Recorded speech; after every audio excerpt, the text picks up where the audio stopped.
네, 여러분 이제 우리 11시 되면 예배 시작하잖아요. 우리 그 전에 우리 마음을 조금 준비하는 시간을 좀 가졌으면 좋겠습니다. 네, 예, 이제 정리하고, 예, 정리하고 자리에 앉고 우리 예배 드릴 준비할 테니까 잠깐 스스로 하나님 앞에 좀 나아가는 그 기도의 시간 됐으면 좋겠습니다. 네.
네, 다 함께 묵상 기도 드림으로 3월 21일 정정연부 주일 예배 함께 드리도록 하겠습니다.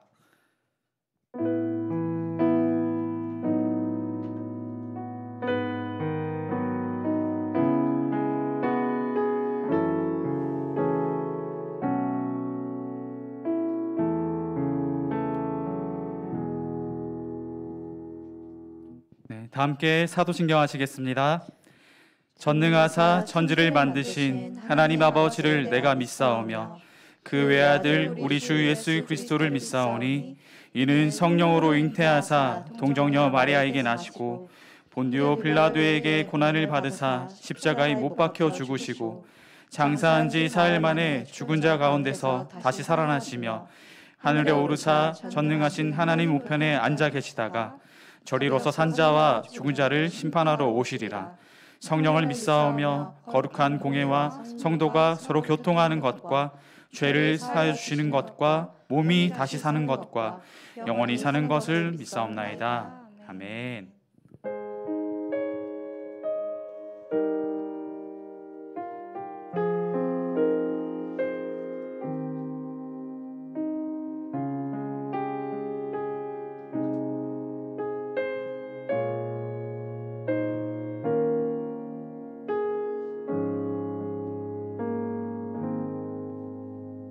기도하시겠습니다. 사랑의 주님 감사합니다. 코로나로 어려움을 겪는 이 시기에 지난 한 주간도 저희를 지켜 보호해 주심에 감사를 드립니다. 또한 오늘을 허락하셔서 우리 아이들을 이 자리 가운데 불러주시고 함께 예배하게 하심에도 감사를 드립니다.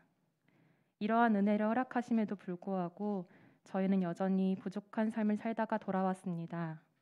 주님, 우리 이러한 삶의 모양을 불쌍히 여겨주시고 용서하여 주시옵소서. 먼저 이 자리 가운데 모인 우리 아이들을 위해 기도합니다. 세상이 요구하는 가정과 모습을 만들어내기 위해 우리 아이들이 참 바쁘게 살아갑니다. 또한 점점 더 심해지는 경쟁의식 속에 우리 아이들이 지칠 때가 많습니다. 주님, 이러한 시간과 가정들이 결코 헛된 시간이 아님을 알고 있습니다. 그러나 이것이 삶의 전부가 되지 않도록 도와주시고 우선시 되지 않도록 이 모든 것이 단지 가정뿐임을 먼저 알 수 있도록 우리 아이들에게 분별력을 허락하여 주시옵소서. 주님의 하나님 사랑을 먼저 알게 하시고 이 세상의 지혜와는 비교할 수 없는 하나님의 지혜를 깨달아 닮아가는 우리 아이들이 될 수 있도록 주님 이 시간에 우리 아이들 한 명 한 명 찾아가 주시길 간절히 소원합니다. 이러한 마음을 가지고 아이들을 위해 기도하여 주시는 힘쓰시는 전도사님과 선생님들이 있습니다. 부르심을 받아 허락하신 자리에 있지만 부끄러울 때가 참 많습니다. 부족한 게 많은 저희이지만 그만큼 주님을 의지하고 보이지 않는 섬김의 손길까지 주님 기뻐 받아 주시고 저희를 사용하여 주셔서 아이들에게 좋은 친구, 모범이 되는 신앙의 선배가 될 수 있도록 주님께서 일하여 주시옵소서. 삶의 주인을 인정하고 고백이 담긴 귀한 예물이 있습니다. 이 예물을 기억하여 주시고 준비한 이들의 삶에 더욱 깊이 간섭하여 주시옵소서. 시작하는 시간입니다. 찬양할 땐 주님의 기쁨을 허락하시고 말씀 시간엔 전하는 자의 입술과 듣는 자의 마음을 받아주셔서 회복을 얻는 시간이 되도록 함께해 주실 것을 믿으며 모든 순간 역사하시는 예수님의 이름으로 기도했습니다. 아멘.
네. 영상 잘 보셨죠? 네.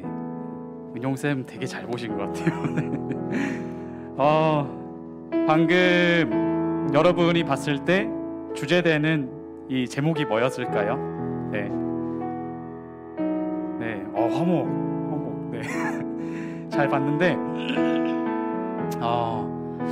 여러분이 아까 이제 예배당으로 와서 그리고 친구들을 만나고 그렇게 즐겁게 또 오랜만에 또 일주일 만에 또 보는 친구들도 있을 테고 몇 주 만에 보는 친구들도 있을 텐데 화목 가운데 이런 부분도 있는 거죠. 이제 되게 너무나도 반갑고 이 사람이 있으면 내가 행복해지고 뭔가 하나됨 같고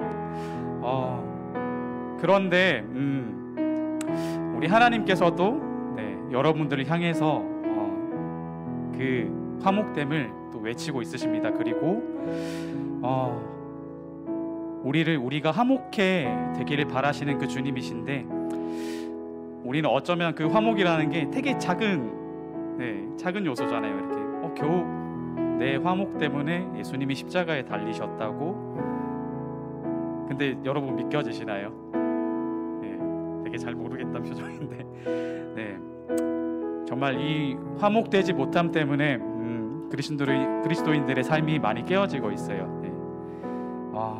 가정이 깨어지고, 그리고 친구 간의 그런 관계들이 깨어지고, 그리고 이게 길게 가다 보니, 끝까지 가다 보니 예배가 깨어지고 하나님과의 관계가 깨어집니다.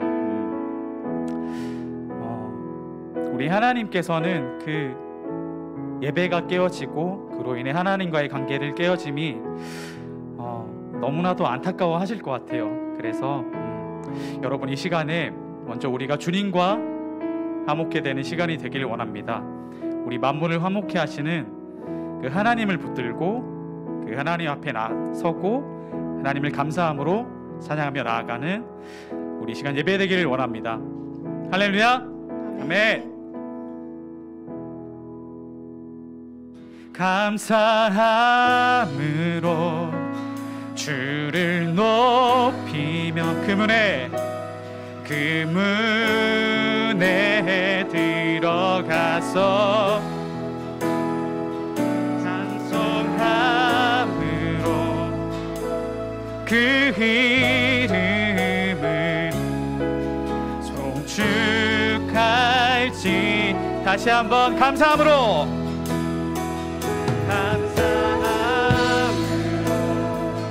주를 높이며 우리 그 문에 들어가서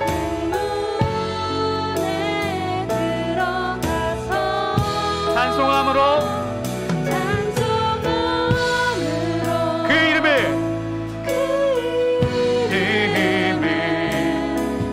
송축할지어다. 할렐루야. 만물을 화해케 하시는 주님께 감사함으로 나아갑시다. 할렐루야.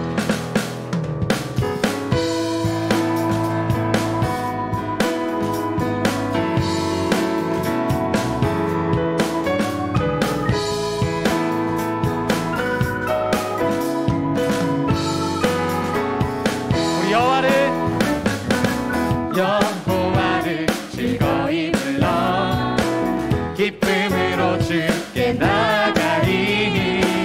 여호와 하나님께 주의 백성 기르시는 양이. 다시 한번 여호와를 즐거이 불러 기쁨으로 주께 나가리.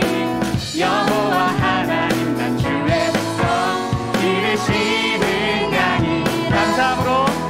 감사함으로 주를 높이며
주를 높이며 그 문에 들어가서 찬송함으로 그 이름을 다시 한번 우리 손뼉 치면서 감사함으로 주를 높이며 그 문에 들어가서 찬송함으로 그 이름을 송축할지어다.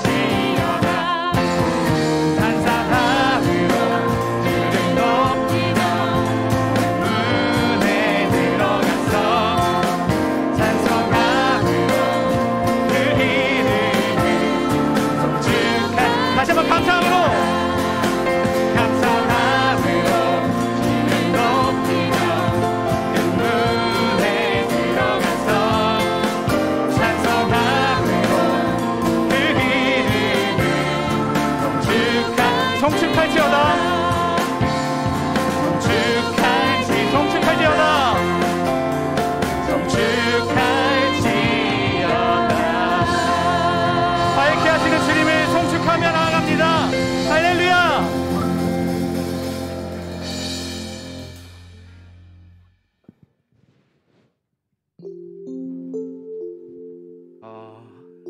네, 지금 또 함께 나눌 찬양은 우리 중1 친구들 아마 초등부에서 함께 많이 불렀던 찬양일 거예요. 근데 나는 예배자입니다라는 찬양 아세요? 네, 고개라도 한번 끊어도 알죠? 네, 거기 첫 가사가 뭐죠? 네, 나는 하나님을 예배하는 예배자입니다.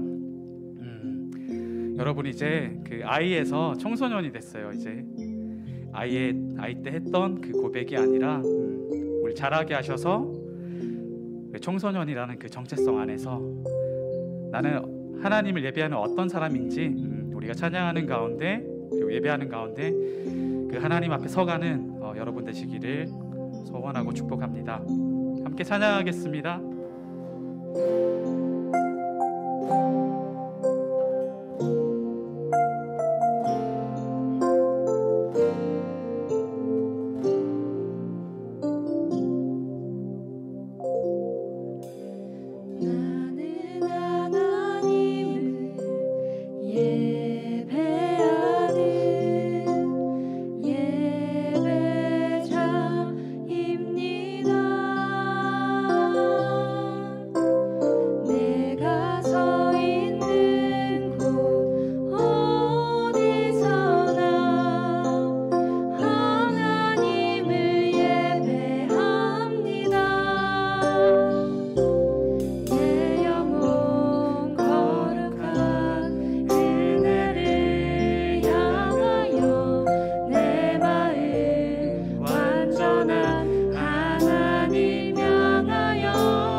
나는 하나님을 예배하는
찬양할 때는 더 큰 목소리로 함께 찬양하길 원합니다. 나는 하나님을 예배하는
주님만 날 다스리소서.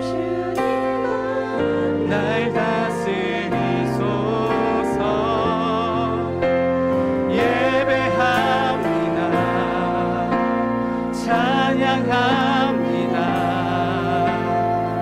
주님 우리 다시 한번 찬양할까요?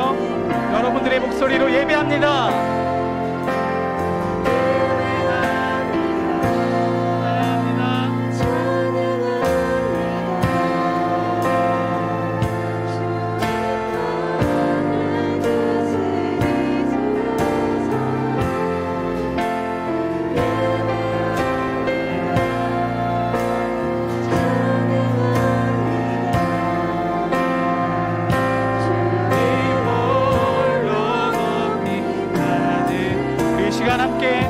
기도하길 원합니다. 우리를 화목케 하시는 그 주님을 말씀 시간 가운데 만나게 하여 주시고, 우리가 그 주님과 만나는 가운데 주님이 원하시는 그 분량만큼 한 뼘이라도 잘할 수 있는 그 예배의 시간, 이 말씀 선포되는 시간 되길 원합니다라고 우리 함께 기도하겠습니다. 함께 기도하시겠습니다.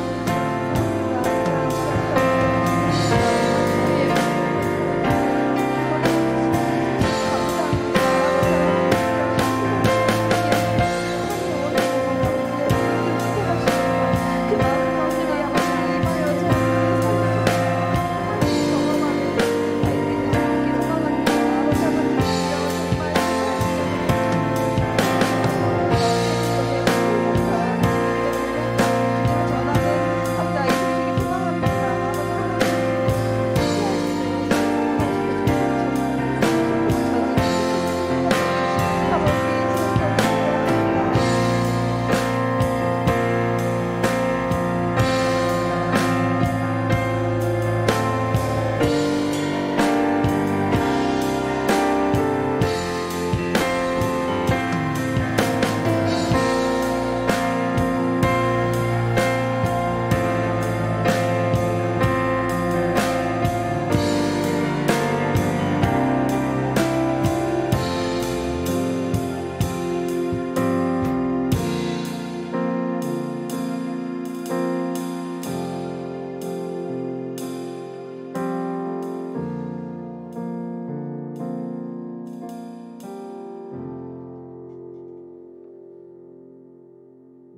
사랑의 하나님 아버지 감사합니다. 오늘도 이렇게 각자의 처소에서 하나님을 찬양하고 하나님을 예배할 수 있는 시간과 장소 허락해 주셔서 감사합니다.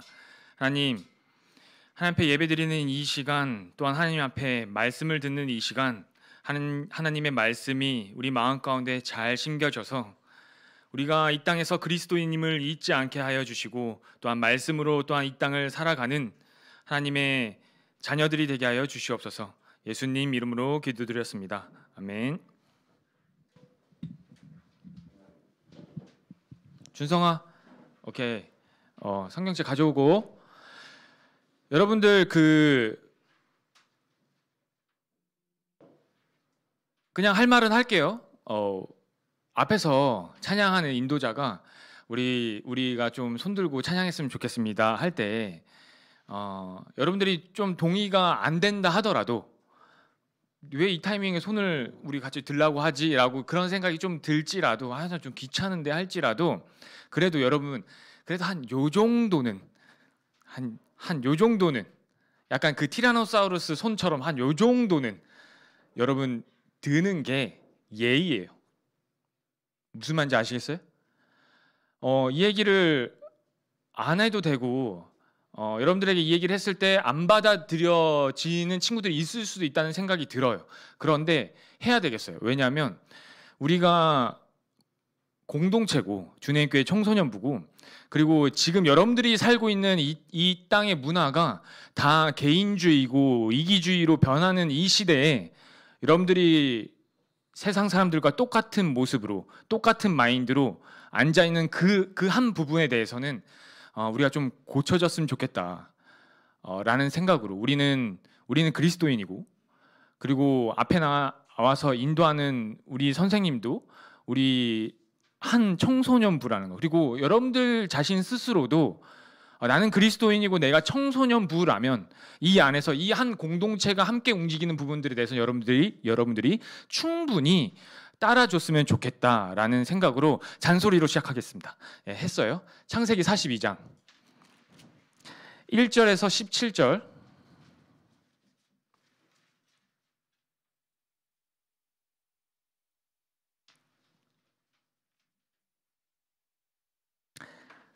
(3월) 셋째 주죠. 우리에게 주신 하나님 말씀 창세기 42장 1절에서 17절.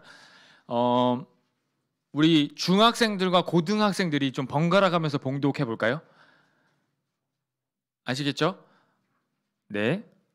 그러면 우리 고등학교 선배님들 먼저 창세기 42장 1절에서 17절 우리 선배님들이 먼저 1절 봉독해 주시면 우리 후배들이 따라서 봉독하도록 하겠습니다. 시작.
다 같이 그들을 다 함께 3일을 가두었더라. 아멘. 우리 다 같이 이렇게 선후배가 봉독하니까 좋죠? 예, 좋네요. 여러분, 오늘 이 창세기 42장은 약간 뭐랄까, 우리가 좀 알고 가야 되는 배경이 좀 있고, 그리고 요셉의 전체 인생 중에 뭔가 다시 한번 전환점, 그러니까 후반기 인생을 살아가는 그 시작점이 되는 말씀이에요. 근데 이 시작점이 되는 이 말씀이 사실은 요셉이 바로의 꿈을 해석을 해주잖아요. 두 가지 꿈을 꾸는데 요셉이 그거는 꿈이 하나입니다.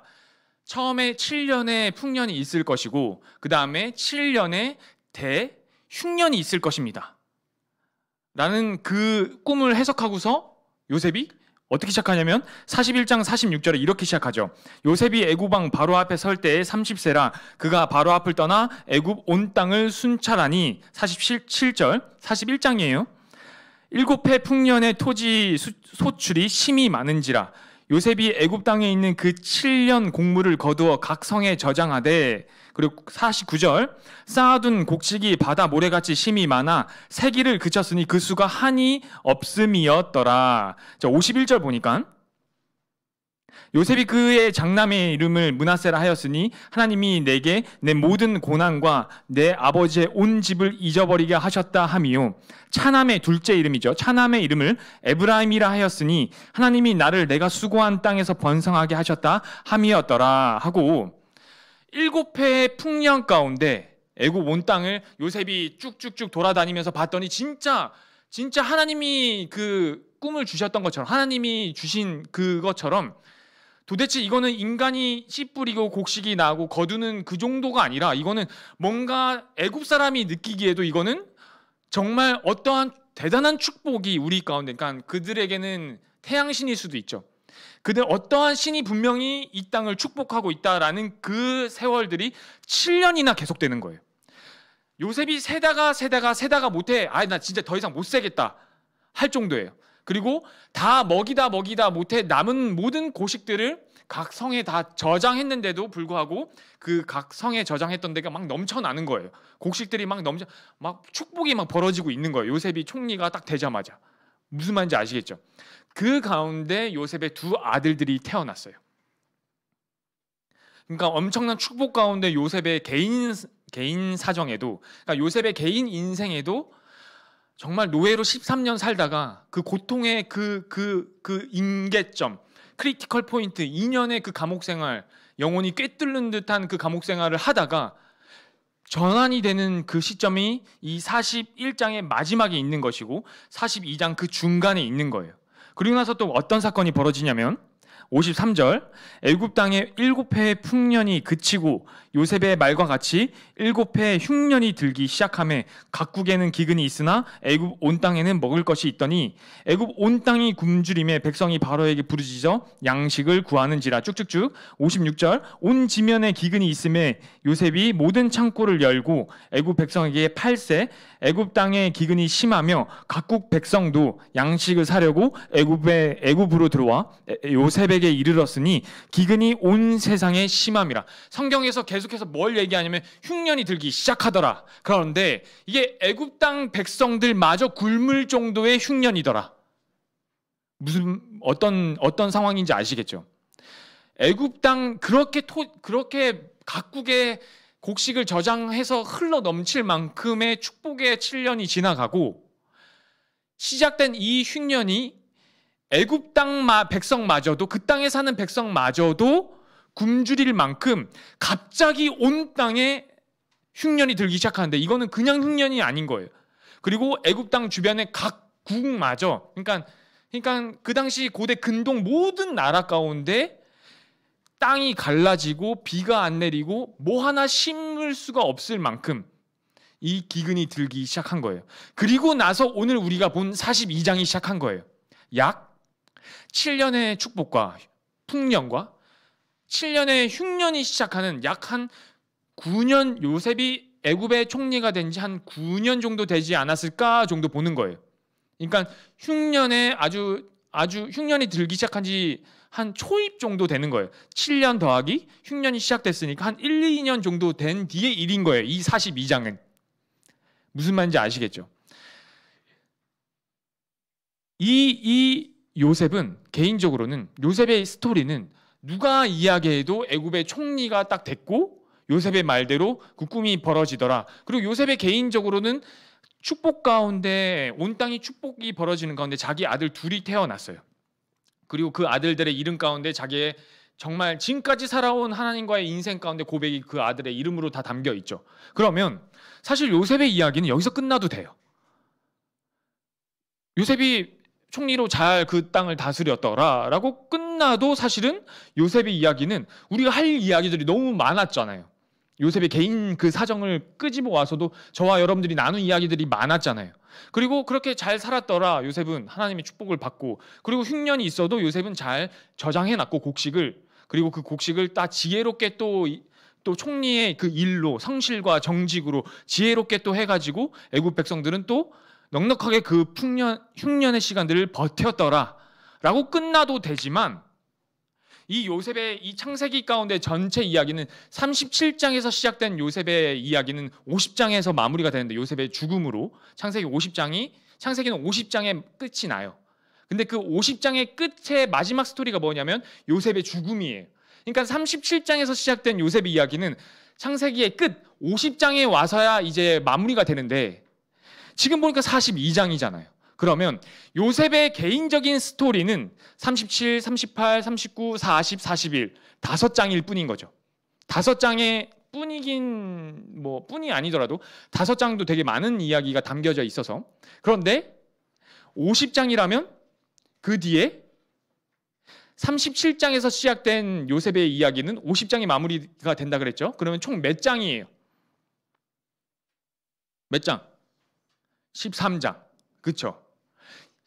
요셉의 전체 인생의 스토리가 13장에 달하는데 그 가운데 요셉의 개인적인 사정을 다룬 것은 5장. 나머지 8장은 뭘 다루냐면 요셉과 요셉의 가족의 이야기들로 창세기가 마무리가 되는 거예요. 어떠한 이야기를 성경에 담을 때 그 양은 그 중요한 것과 비례해요. 그 양이 많으면 그만큼 하나님이 우리에게 이야기해주고 싶은 포인트가 거기에 더 많다는 거예요. 무슨 말인지 아시겠죠? 그러면 봅시다. 요셉을 통해 하나님이 과연 우리에게 무엇을 이야기해 주고자 하냐? 첫 번째, 이 5장에 달하는 이야기, 그러니까 오늘 저와 나눈 이 이야기는 나머지 이 8장을 달려가기 위한 오늘은 서론일 뿐이에요. 왜냐하면 다음 주에 고난주간이고, 그리고 그 다음 주에는 부활주일이기 때문에 다시 또 이 요셉의 이야기를 접고 다른 본문을 우리가 또 봐야 돼요. 그러니까 우리가 또 이 요셉 이야기를 3주째 또 보게 될 거예요.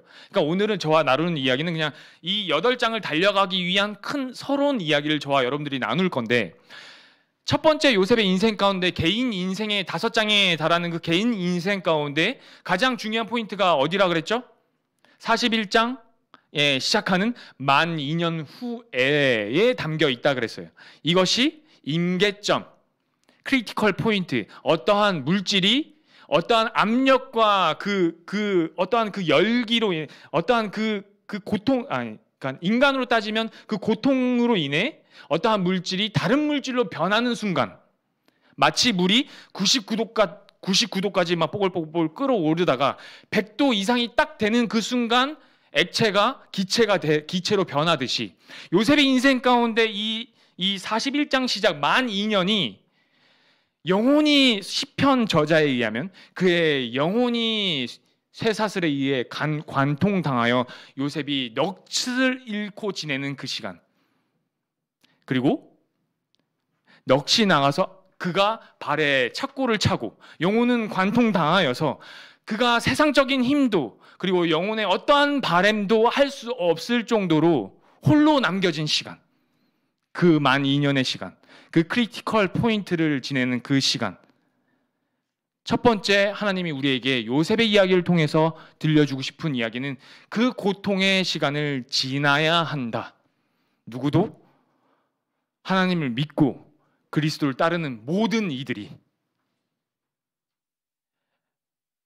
성경 구약에 있어서 이 고통의 시간을 가장 잘 표현한 책이 있어요. 누구게요? 욥 알아요? 나중에 한번 우리 욥기도 한번 봅시다. 우리 말씀 가운데 욥이 뭐라고 표현해? 욥도 이 포인트를 지나고 있는 이 욥의 고백은 이렇게 고백을 했어요. 욥기 23장 8절에서 10절에 제가 읽을게요. 이렇게 이야기를 해요. 그런데 욥이 이야기하는 거예요. 내가 앞으로 가도 그가 아니 계시고 뒤로 가도 보이지 아니하며 그가 왼쪽에서 일하시나 내가 만날 수 없고 그가 오른쪽으로 돌이키시나 배울 수 없구나. 누구를? 하나님을. 그런데 요셉이 10절에 이런 고백을 해요. 그러나 내가 가는 길을 그가 아시나니 나를 단련하신 후에는 내가 순금같이 되어 나아오리다.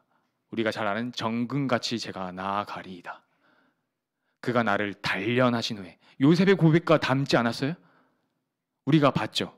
그의 말씀이 나를 단련시키셨도다. 그 고백 이후에, 그 시간 이후에 요셉이 뭐라고 고백하냐면 어떠한 내가 도대체 왜 여기 있을까라는 불명, 불판, 핑계, 어쩌면 형제들에 대한 그 원망, 형제들이 자기 형들이 자기를 죽이려고 그랬잖아요. 그리고 팔아버린 거, 노예로 팔아버린 거잖아요.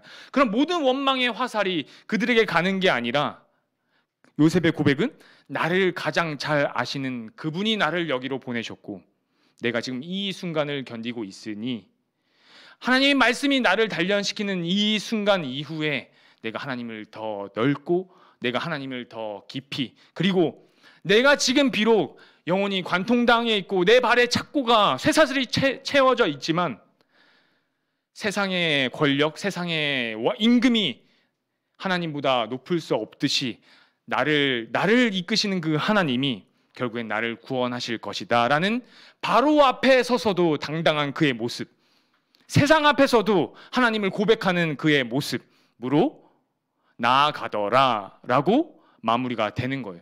되게 중요하죠. 되게 길었잖아요. 지금 저와 여러분들이 나눈 것만 하더라도 오늘 설교 마무리해도 돼요.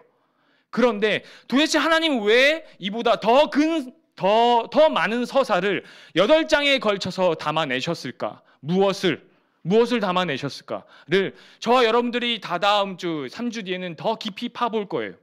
여러분, 한 성도로서 하나님이 그 요셉에게 원하시는 그 자리에까지 원하시는 부분이 있듯이 성도인 저와 여러분들이 하나님이 개인적으로 원하시는 부분, 그 성화의 과정이 있어요.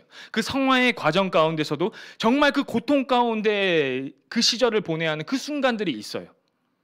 그런데 한 성도로서가 아니라 우리가 한 공동체로서 하나님을 믿는 한 성도로서 하나님이 우리에게 원하시는 부분이 있더라. 그 부분이 무엇인지 오늘 잠깐만 한번 계속해서 보도록 할게요. 여러분, 옆 사람 한번 보시겠어요? 쳐다봐. 눈을 흐르지 말고 고개를 돌려서 우리 좌우에 한번 쳐다봅시다. 우리 청소년부 아니에요? 남이에요? 안 보면 남이에요? 남이에요? 그래도 고개를 돌리네요. 여러분, 아연아, 세영이 남이야? 그렇지, 진한 눈빛. 그렇지, 우리 형제의 눈빛. 여러분, 어색하죠? 그런데 여러분 한번 옆 사람 쳐다보면서 사랑합니다 해봅시다. 우리 한 형제 자매로서 우리 그리스도의 이름으로 사랑합니다 한번 해봅시다. 여러분, 어색하죠? 우리 그럼 최자매, 우리 아까 복도에서도 같이 거의 한 몸처럼 움직이던 최자매, 우리 사랑합니다 한번 해보세요. 가족끼리인데도 이렇게 어색해. 가족끼리인데도. 여러분, 사랑스러우세요? 노답이에요? 사랑스러우세요? 어렵죠. 어려워요. 여러분, 그런데 요셉에게 원하시는 그 하나님의 이야기가 왜 8장이나 더 뒤에 남아 있을까? 이 부분을 생각해 봐야 돼. 큰 그림으로 숲을 한번 봐봅시다. 여러분, 우리가 한 청소년부의 이름으로 있다고 하더라도 여러분 옆 사람 한번 쳐다봐 봅시다 하면 눈알만 돌려요. 누가 나를 보지? 한 자매끼리 사랑합니다 한번 해봅시다 했는데 사랑 하다가 말아요. 어색하단 말이죠. 그렇죠? 그런데 하나님이 우리에게 예수님이 우리에게 뭐라고 말씀하셨냐면 이렇게 이야기하셨어요. 마가복음의 12장 29절에서 31절에 제가 읽을게요. 예수께서 대답하시되 첫째는 이것이니 이스라엘아 들으라. 이스라엘 공동체에게 말씀하시는 거죠. 이스라엘 모든 백성들아 들으라. 주 곧 우리 하나님은 유일한 주시라. 아멘. 너의 마음을 다하고 목숨을 다하고 뜻을 다하고 힘을 다하여 주 너의 하나님을 사랑하라 하신 것이요. 둘째는 이것이니 내 이웃을 내 자신과 같이 사랑하라 하신 것이라. 이보다 더 큰 계명이 없느니라. 예수께서 이 땅에 오셔가지고 모든 이스라엘 공동체에게 이보다 더 큰 계명이 없어라고 두 가지를 말씀하시는데, 첫 번째는 네 목숨, 네 마음, 네 목숨, 네 뜻, 너의 힘을 다하여서, 온 힘을 다하여서 주 너의 하나님을 사랑하라. 두 번째는 이것인데 내 이웃을 네 몸과 같이 사랑하라. 이보다 더 큰 계명이 없느니라 하고 예수께서 이스라엘 공동체에게 말씀하신 거예요. 이해가 되시죠? 왜 이런 말씀을 하셨을까? 아니, 예수님이 더 많은 말씀을 하실 수도 있잖아요. 하셨고. 그런데 예수님이 말씀하신 이 모든 말씀 가운데, 얘들아 들어봐. 이 모든 말씀 가운데 가장 큰 계명 2개를 너희에게 줄게 하신 것이에요. 하나는 하나님 사랑해. 두 번째는 너의 이웃을 네 몸과 같이 사랑해. 얼마나 큰 예수님의 부탁이고, 계명이란 것은 명령이에요. 지켜 행해야만 하는 사실이에요. 얼마나 중요한 건지 아시겠어요? 왜 이렇게, 사실 더 많은 좋은 말씀들, 주옥 같은 말씀들도 많이 하셨는데 왜 너의 이웃을 내 몸과 같이 사랑하라 하셨을까? 저는 이 부분이 걸리는 거예요. 그리고 요셉의 스토리와 연결이 되는 거예요.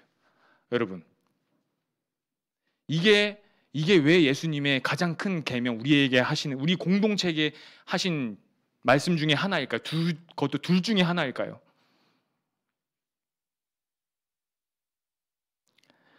창세기 3장 아세요? 창세기 3장에 유일하게 죄가 이 땅에 들어오지 않은 하나님과 사람과의 관계가 깨지는 순간이에요.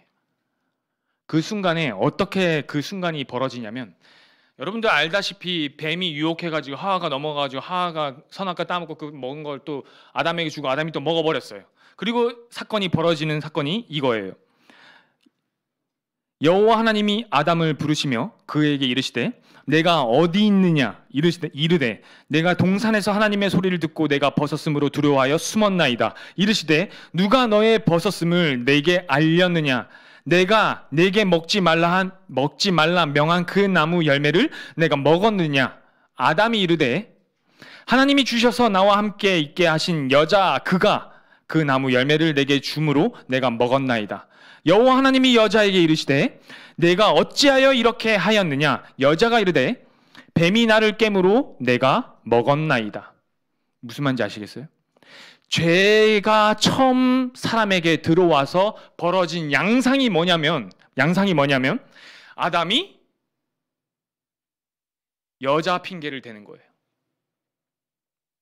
하나님이 여자에게 물었어요. 너 왜 그랬니? 여자가 뱀 핑계를 대는 거예요.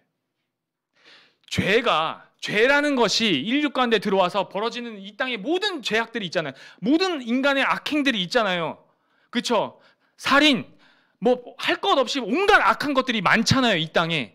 근데 그게 시초가 되는 창세기 3장의 이 죄의 뿌리가 뿌리를 인간 가운데 내리고 나서 벌어지는 양상이 제일 첫 번째가 뭐냐면 아담은 여자 핑계를 대고 여자는 뱀 핑계를 대는 거예요. 뭐냐면 하나님이 동산 가운데 주신, 하나님의 창조 가운데 주신 그 관계가 깨지기 시작하는 거예요. 그런데 이 부분을 자세히 봐야 되는 건 뭐냐면, 좀 더 디테일하게 봐야 되는 건 뭐냐면 아담의 대답이에요. 하와의 대답이고, 여자 그가 라고 해서 여자 핑계를 댔지만 진짜 아담의 그 죄악된 뿌리가 어떻게 반응이 됐냐면 이렇게 반응하는 거예요. 하나님이 주셔서 나와 함께 있게 하신 여자 그가. 뭐가 앞에 붙었어요? 뭐가 붙었어요? 하나님이 주셔서 나와 함께 있게 하신 여자 그. 누가 주셨다고? 하나님이 주셨다고. 여자는 핑계대요. 뱀 핑계를 대요. 뱀 누가 창조했어요? 하나님이 창조했거든요. 그렇죠? 하나님의 피조물일 뿐이거든요. 아담이 하나님의 부르심 앞에 하나님 잘못했습니다. 하나님 제가 실수했습니다. 제가 연약한 가운데 지금 들어와 버렸습니다. 저 지금 두렵고 무섭고 제가 벗었음이 부끄럽습니다. 수치와 부끄러움이 제 안에 있습니다. 하나님이 주시지 않은 그 어떤 것이 제 안에 있습니다. 저 두렵고 무섭습니다. 하나님 제가 잘못했습니다. 라고 하나님 앞에 바로 빌었다면 또 양상이 어떻게 달라졌을지 모르죠. 그런데 이 죄의 뿌리가 어떻게 나왔는지 여러분들 보시죠. 여자 핑계를 대면서 여자와의 관계를 벗어버렸어요. 그 아담과 하와의 관계가 어떤 관계라고요? 제일 처음 하나님이 하와를 창조하실 때 아담의 갈비뼈로 만들었어요. 그러니까 아담이 그의 여자 하와를 보자마자 그의 본질을 느끼는 거예요. 너는 내 뼈 중에 뼈고 내 살 중에 살이라. 그렇게 나와 너무나 가깝고 너는 나고 나는 너야 라고 할 정도의 그 관계인 거예요. 그 깊은 관계를 아담이 끊어버리는 거예요. 아담이 끊어버린 게 아니라 죄가 들어오는 아담이 끊어버리는 거죠. 무슨 말인지 아시겠어요? 가장 가까운 그 관계가 깨어지는 거예요. 그리고 하나님과의 관계가 끊어진 거죠.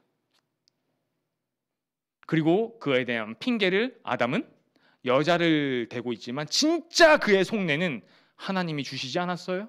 라는 거예요. 무섭죠. 이 양상이 어디로 흘러가냐면 이스라엘 백성 가운데로 흘러가는데, 모세가 노예로 살고 있던 애굽에서 노예로 살고 400년 동안 이 이후로 볼 역사죠. 400년 동안 노예로 살고 있던 그 이스라엘 백성들을 끄집어내서 광야 가운데로 들어가는 거예요. 출애굽하는 거죠. 근데 그 가운데 이스라엘 백성들이 뭐라고 나오냐면 이게 나와요. 출애굽기 17장 10절에 17장은 무리바 사건이라고 하는 사건이 벌어지는데, 이게 뭐냐면 광야 사막 가운데로 들어오니까 이스라엘 백성들이 가지고 오는 음식, 물이 떨어지는 거예요. 물이 없는 거예요. 목말라 지금 죽게 생긴 거예요. 근데 하나님이 그 가운데 끌고 온 그 하나님의 그 섭리와 인도하심이 있잖아요. 그리고 그들 앞에 리더로 세운 모세가 있잖아요. 그 모세는 어떤 모세예요? 10가지 하나님의 이적과 기사를 애굽에게, 그 바로에게 퍼부은 하나님이 쓰시는 자잖아요. 리더잖아요. 그걸 모든 온 이스라엘 백성들이 다 봤잖아요. 그리고 도망쳐 나오는데 바로가 마음 바꿔가지고 죽이려고 다 쫓아올 때 우리 다 죽었습니다 할 때 바다를 가른 자잖아요. 자기 앞에 있는 이 리더가 그냥 인간이 아니라 하나님이 지금 저를 들어 쓰시는 걸 모든 백성들이 보고 있는 거예요. 그러니까 지금 모세는 마치 하나님이 쓰시는 그 리더인 거예요. 그러니까 탈인간급인 거예요. 우리 얘기로 하면. 근데 그 모세 앞에 뭐라고 이야기하냐면 이렇게 이야기를 해요. 그가 그곳 이름을 마사 또는 무리바라 불렀으니 이는 이스라엘 자손이 다투었음이요. 이스라엘 백성들끼리 서로 다투고 있는 거예요.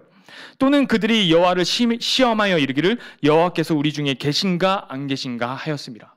무슨 말이냐면 이스라엘 백성들이 물이 없는 거 가지고 배고픈 거 가지고 목마른 거 가지고 모세를 돌로 쳐 죽이려고 그래요. 너 때문에 우리가 여기 왔어. 그런데 이 17장 7절에 와서야 이 사건을 두고 하나님이 뭐라고 말씀하시냐면 너희들이 다투었어. 맞아. 너희들이 다투었어. 근데 너희들이 돌로 모세를 쳐 죽이려고 했어. 이게 아니라 너희들이 지금 누구와 다투고 있냐면 너희들이 하나님과 다투고 있는 거야. 너희들이 지금 뭘 이야기하고 있냐면 모세 하나 핑계 대고 있지만 아니 너희들이 하나님이 계신가 안 계신가를 시험하고 있는 거야. 라고 이스라엘 백성들 가운데 출애굽한 이스라엘 백성들 가운데 그 죄의 양상이 아까 말했던 것처럼 창세기 3장이 드러났던 것처럼 그 뿌리가 여기에 깊이 박혀 있는 거예요. 여러분 어떻게 해야 될까요? 우리 그 뿌리가 저와 여러분이 한 이름으로 몸담고 있는 이 청소년부에 있어요. 어떻게 해야 될까요?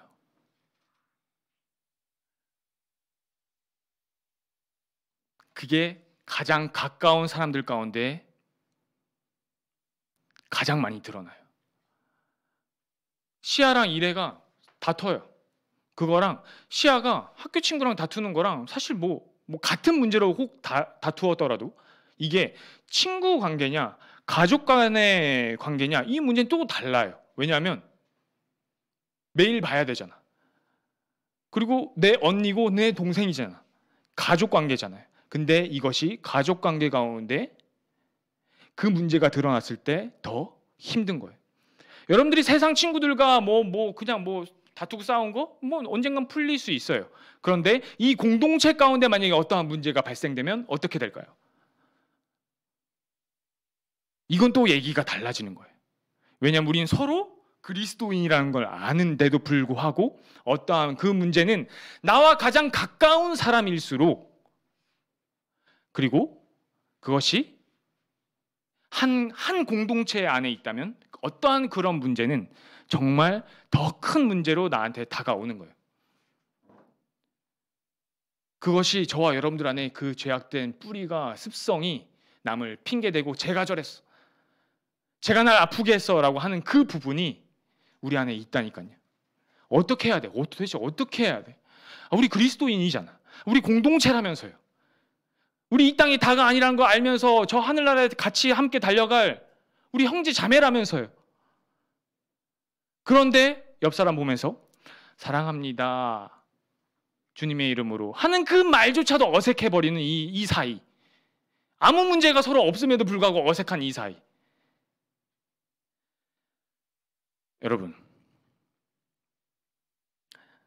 주님이 이 땅에 오셔서 가장 큰 그 두 계명을 말씀하시고서 주님이 어떻게 최종적으로 행동을 하셨냐면 이렇게 행동을 하세요.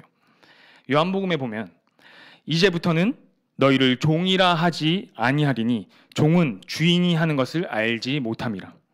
너희를 친구라 하였노니 내가 내 아버지께 들은 것을 다 너희에게 알게 하려 함이다.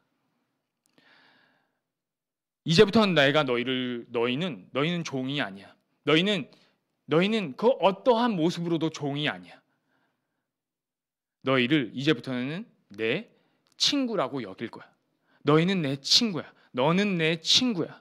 근데 이 친구라는 의미가 오늘날 우리 가운데 들어와서는 친구끼리 다툴 수 있고 싸울 수 있고 절교할 수 있잖아요. 그런데 예수님이 말씀하신 이 친구라는 의미는 그런 의미로 이야기한 게 아니에요. 어떤 의미로 이야기하셨냐면 이런 거예요. 내 계명은 곧 내가 너희를 사랑한 것 같이 너희도 서로 사랑하라 하는 이것이니라. 사람이 친구를 위하여 자기 목숨을 버리면 이보다 더 큰 사랑이 없나니 라고 제자들에게 알려주시는 거예요. 어떠한 사람이 자기 친구를 위해서 자기 목숨을 버리는 그것만큼 큰 사랑은 없다. 그리고 나서 주님이 너희는 내 친구야 라고 말씀하시고서 그 길을 가시는 거예요. 무슨 길? 우리가 다음 주에 볼 그 고난 주간에 볼 자기가 죽기 위하여 그 고난의 길을 가는 거예요. 본을 보여주시는 거죠. 친구인 우리를 위하여, 우리 이웃을 위하여. 이웃은 내 가장 가까운 내 가족부터 시작하는 거예요.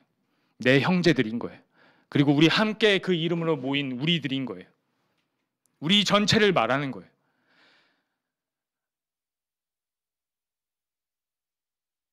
여러분, 쉽지 않아요. 우리 그 길을 가야 된다는 것 자체가. 그리고 우리 아까 영상을 봤듯이 누군가를 용서한다는 것, 그리고 화해한다는 그 역할을 한다는 것, 그거 쉽지 않아요. 왜냐하면 왜 그게 예수님이 가장 큰 두 계명 중에 하나라고 말씀하셨냐면 그게 인간으로서 가장 하기 힘든 부분이기 때문에 그래요. 자기 목숨을 버려야만 할 수 있는 거예요. 자기를 진짜 온전히 다 부인해야만 할 수 있는 거예요.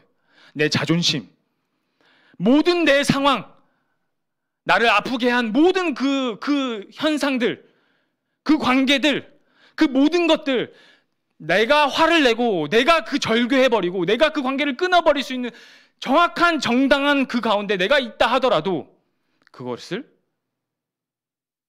하지 말고 화해하고 용서하래요. 그리고 주님이 그 길 가셨어요. 로마서에 보면 아직 연약한 우리를 위하여, 아직 죄인된 우리를 위하여, 여전히 하나님과 원수된 우리를 위하여 그가 십자가를 담당하셨도다. 저와 여러분들이 갈 길이에요. 여러분 이 땅 살면서 아직 14살, 14년 산 친구들도 있고, 그리고 19살, 19년 산 친구들도 있어요. 그 가운데 여러분들 살아보니 내 이웃과 가장 많이 다투게 되죠. 내 가족과 가장 많이 다투게 되죠. 관계가 깨어지는 게 느껴지죠. 그 가운데 우리는 있어요. 왜냐하면 이 땅 자체가 그런 땅이기 때문에. 우리 모두가 다 죄에 오염되어 있고 우리 모두가 다 연약하기 때문에 다 자기 입장이 있고 자기 핑계가 다 있어요. 그런데 그 죄악된 뿌리가, 창세기 3장에서 시작된 이 뿌리가 결국엔 그 뿌리의 끝에 원망의 대상이 저가 아니라 나를 왜 이 땅에 태어나게 했지? 누가? 하나님이. 왜 나를 저와 가족으로 묶이게 했지? 누가? 하나님이.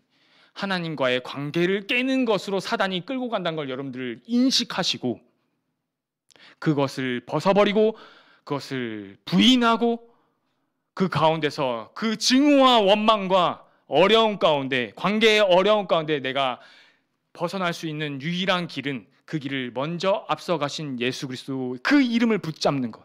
여러분 어려워요? 주님 도와주세요. 제가 할 수 있게. 주님 그 길을 가셨듯이 주님 여전히 연약하고 여전히 죄인되고 여전히 원수인 나를 친구로 삼아주시고 이 친구인 위에 주님이 죽으셨듯이 제가 그 길 따라가기 원합니다. 지금 당장 아닐지라도 제가 그 길 가운데 결국 가기 원합니다라는 그 과정 가운데 여러분들이 가시길. 이렇게 한마디로 끝내기 너무 어렵다는 거 알아요. 그래서 우리가 이 요셉 그 뒤에 이야기를 다다음 주부터 쭉쭉쭉 볼 거예요. 요셉은 과연 쉬웠는가? 요셉은 과연 어떻게 그걸 하였는가? 그냥 애굽의 총리가 되었다. 우리가 3 곱하기 5는 15 이렇게 단순한 게 아니라 그랬죠. 요셉의 개인적인 그 모습만 봐도 단순한 게 아니라 그랬죠. 그 뒤에 8장에 달하는 요셉과 형제들의 이야기, 요셉의 가족들의 이야기는 더 단순하지 않아요. 더 쉽지 않아요. 3에 3을 더해야 되고 3에 3을 더해야 되는 그 5번의 과정이 요셉에게 여전히 남아있는 거예요. 여러분, 우리 달려갈 길이 마치 이와 같이 쉽지 않을 거예요. 그러나 우리 주님이 그 길 가신 것처럼 우리 다 함께 그 길 따라가는 우리 청소년부 공동체, 그리고 여러분들의 가장 가까운 가족, 이웃, 그 가운데서 여러분들이 그 역할을 담당해 나가는, 주님이 원하시는 그 계명을 지켜나가는 우리가 되시길, 청소년부 여러분들이 되시길 간절히 부탁드립니다. 기도하시겠습니다.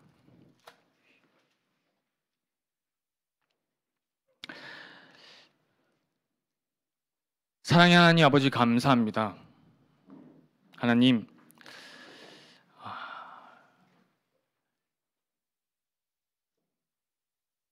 주님이 오셔서 이스라엘 백성들아 들으라 하셨던 것처럼 우리 주님의 이름으로 함께 모인 우리가 우리에게 주신 그 하나님의 말씀을 이제 들었습니다. 그리고 그 삶을 살아간 요셉의 이야기를 또 보게 될 것입니다. 하나님, 우리 공동체 가운데 이 말씀을 주신 이유가 분명히 있을 것입니다. 우리의 개인적인 삶 가운데, 그리고 우리 청소년부의 이름이라는 그 주님교회의 이름에 하나로 묶인 이 공동체 가운데 예수께서 정말 원하시는 그것, 그리고 우리를 정말 부인하고 우리를 정말 내 습성, 내 것, 내가 주장하는 모든 것들을 거부해야만 할 수 있는 그 길, 그 어려운 길을 우리가 한번 그 말씀 따라 가려고 합니다. 우리를 단련시키시는 이 말씀이 우리 사랑하는 청소년부 아이들의 각자의 삶 가운데서도 하나님이 원하시는 좋은 열매로 나타나질 수 있도록 하나님 붙들어 주시옵소서. 이 모든 말씀 예수님의 이름으로 기도드렸습니다. 아멘.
주신 말씀 기억하시면서 함께 찬양하길 원하는데요.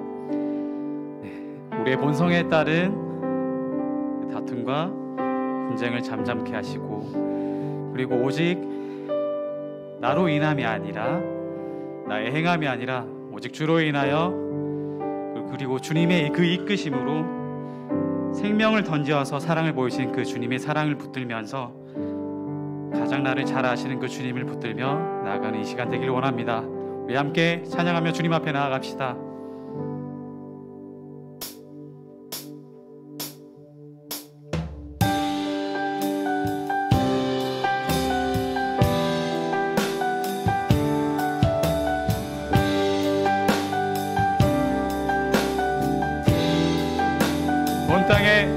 온 땅에 주인 되신 주님이 내 이름 아시며 상한 맘 돌보네. 어둠을 밝히시는 새벽별, 방황하는 내 맘 주의 길 비추시네. 나로 인함이 아닌 온갖 행하신 일로, 나의 행함이 아닌 오직 주로 인하여 나는 오늘 피었다 지는 이름 없는 꽃과 같네.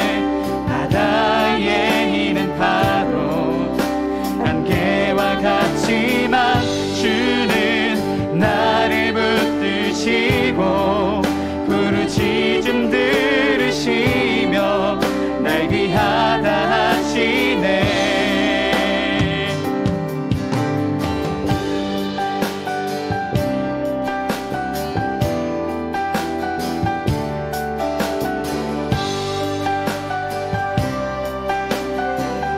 우리 주님은 나의 죄를 보시고, 주님은 나의 죄를 보시고 사랑의 눈으로 나 일으키시네.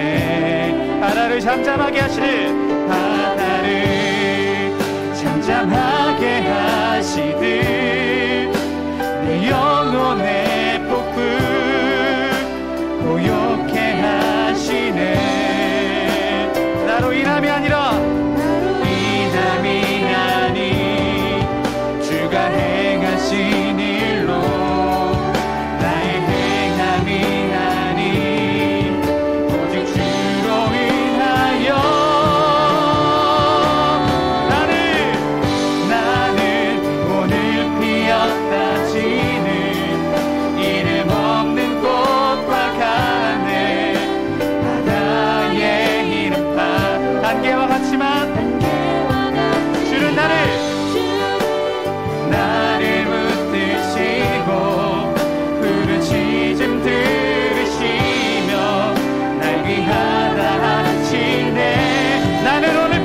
피는 나는 오늘 피었다 지는 이름 없는 꽃과 같네. 바다의 이름 파도 안개와 같지만 주는 나를 붙드시고 부르짖음 들으시며 날 위하다 하시네.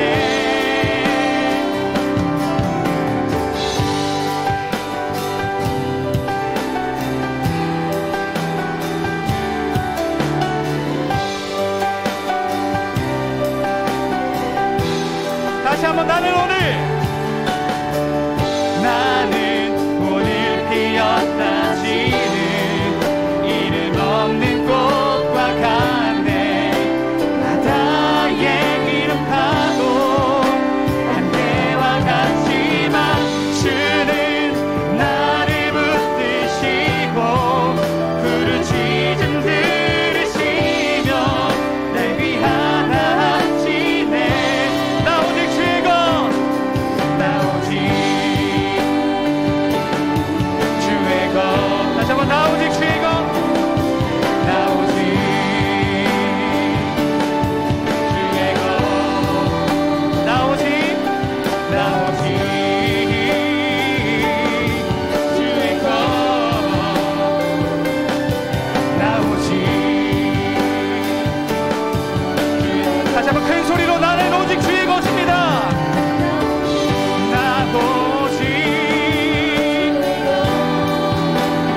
나 오직 주의 것. 나는 오늘 피었다 지는 이름 없는 꽃과 같네. 바다의 이름 파도 안개와 같지만 주는 나를 부르짖음 들으시며 날 위하다 하시네. 우리 다시 한번 나는 오늘 피었다 지는 나는 오늘 피었다 지는 이름 없는 꽃과 같네. 바다의 이름 파도 우리 손 들고 찬양할까요? 주는 나를 붙드시고 부르짖음 들으시며 날 위하다. 다시 한번 나 오직 주의 것, 나 오직 주의 것, 주의 것, 나 오직 주의 것. 다시 한번 나 오직 주님의 것입니다. 나 오직 주의 것, 나 오직 다시 한번 나 오직 주의 것, 나 오직 주의 것, 나 오직 주의 것, 주의 것. 할렐루야. 우리에게 주님의 소유로 주님의 친구됨으로 주님의 길을 따르는 저희 되기를 원합니다. 할렐루야. 다 함께 주기도문 하심으로 예배 마치겠습니다. 하늘에 계신 우리 아버지여, 이름이 거룩히 여김을 받으시오며 나라가 임하옵시며 뜻이 하늘에서 이루어진 것 같이 땅에서도 이루어지이다. 오늘날 우리에게 일용할 양식을 주옵시고 우리가 우리에게 죄 지은 자를 사하여 준 것 같이 우리의 죄를 사하여 주옵시고 우리를 시험에 들게 하지 마옵시고 다만 악에서 구하옵소서. 대개 나라와 권세와 영광이 아버지께 영원히 있사옵나이다. 아멘.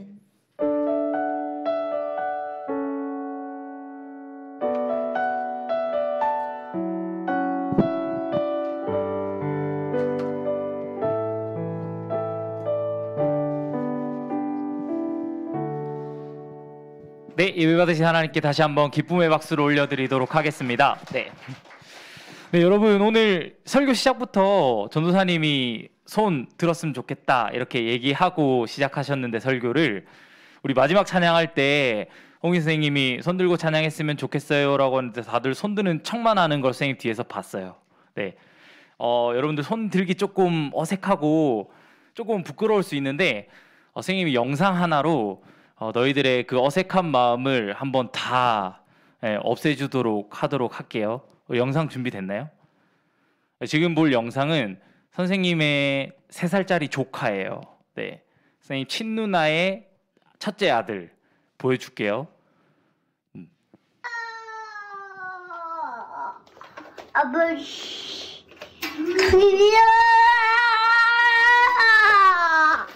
제가 지금 뭐라고 하고 있나요? 아버지, 키야, 아버지, 저 기타가 뭔지 알아요?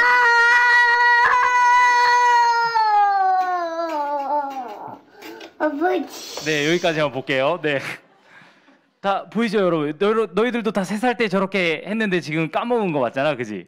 네, 자, 우리 3살짜리 애기도 저렇게 하는데 우리 청소년부도 항상 밝게 그렇게 손 들면서 찬양했으면 좋겠어요. 알겠죠? 네, 다음 주부터 선생님 볼게요. 네, 광고 시작하도록 하겠습니다. 자, 첫 번째 광고.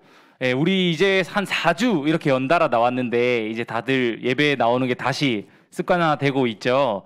계속 청소년부 예배는 이렇게 11시에 시작해서 오프라인으로 진행되고 혹시나 못 오는 사정이 생기는 학생들은 온라인으로 꼭 드려주시면 됩니다. 아시겠죠? 네, 그리고 우리 학교 각 반 선생님들은 우리 학생이 여기 참석하지 못했다 하더라도 항상 밴드로 영상으로 예배드리는 학생이 있을 수 있으니까 그것까지 한번 체크해봐 주시고요. 출석부에 온라인으로 드린 학생도 반드시 출석 체크해 주시기 바라겠습니다. 네, 그리고 두 번째 광고는 시간이 좀 걸리네요. 네, 그냥 선생님 말로 설명할게요. 네, 그 기도 순서 지난주에 보셨죠? 다음 주 기도 누군지 아시나요? 네, 다음 주 기도 다음 주 기도 기태예요. 다음 주 기도 기태고 그 다음 주 순서도 이렇게 기도 순서를 늘 알려드리니까 우리 반 선생님들은 항상 학생들한테 기도 순서 미리 공지해 주시고 혹시나 못 오시는 경우에는 꼭 선생님한테 전달해 주시고 기획팀 선생님께 전달해 주시기 바랍니다. 그리고 세 번째 제자훈련 기간 언제죠? 다들 알고 있으시죠? 2주간 진행되는 거. 우리 선생님들이 정말 열심히 제자훈련 준비하고 있고 또 이번에는 신나게 정말 야외에서 할 수 있는 활동들로 준비를 하고 있으니까 다들 기대하는 마음으로 그때 꼭 시간 비워 놓으셔야 돼요. 알겠죠? 그리고 지금 여전히 우리는 사순절을 보내고 있어요. 부활주일까지 우리 이제 사순절 몇 주 남았죠?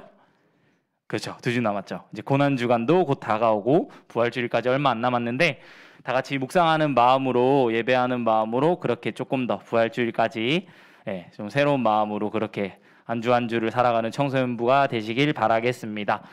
그리고 우리 이제 딱 온라인 예배 시작한 지 4주가 됐는데 우리 아직도 인사를 못하고 있는 우리 학생들이 있죠. 네, 우리 신입생들 한번 힘차게 맞아줘 보도록 할까요? 네, 박수. 네. 우리 중1 학생들, 새로 올라온 학생들은 일어섰. 네, 또 마침 맨 앞에 앉아 있네요. 너희들이야. 너희들. 어리둥절하지 말고 한번 일어나 볼까? 잠깐 일어서. 중1. 네. 우리 중1 그 제일 소리 크신 선생님도 한번 일어나 보실까요? 네.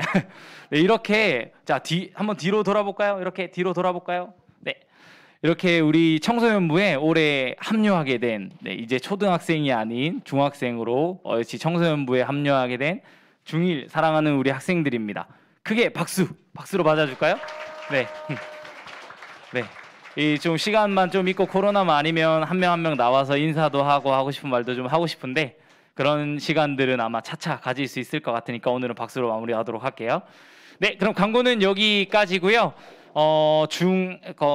나갈 때도 혼잡하게 나가면 안 되니까 선생님이 불러주는 반별로